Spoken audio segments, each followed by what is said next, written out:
They hate the King James Bible and preaching. This is not a social group of hunters or gun owners seeking to protect our rights. This is not a political group organizing and petitioning to get more libertarians to run for office. This is not a campaign office to elect precinct captains and political volunteers. This is not a community center where rhinos and democrats come and state their positions on issues. This is not a group of believers trying to boycott businesses that support national perverted radio, NPR. This is not a group of single and divorced men who get together to bash women.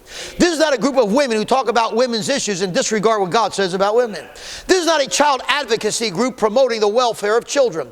This is not a social group trying to feed lazy bums, drunkards and whores and potheads, gamblers and liars. This is not a white supremacy group trying to promote white supremacy. This is not a church supporting BLM and Antifa while they promote their hatred for God and whites. This is not a church that runs a daycare center so rebellious women can drop their children off here.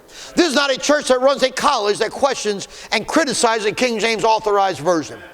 This is not a church that makes you feel comfortable being lukewarm and backslidden.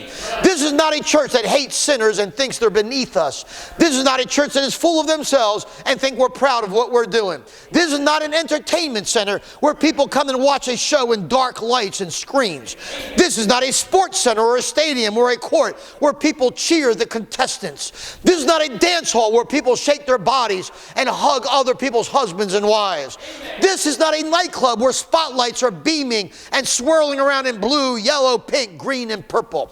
This is not a lecture hall where we have a music stand. This is not a coffee shop ministry where you feel comfortable coming in cutoffs and torn jeans and flip-flops. This is not a funeral where we whisper and gather around dead ceremonial liturgical rituals. This is not a gym or a fitness center where people jump up and down.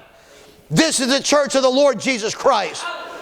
And we're here to reach sinners with the gospel of Jesus Christ so they can be saved from hell. This is the living church of the Lord Jesus Christ who lives inside every single believer. Where we have preaching and teaching of the King James Bible, from the King James Bible, and only from the King James Bible. God said, the one that lives inside of you, in Isaiah 26:3, thou will keep him in perfect peace, whose mind is stayed on thee because he trusteth in thee. Greater is he that is in you than he that is in the world. You just have to believe it.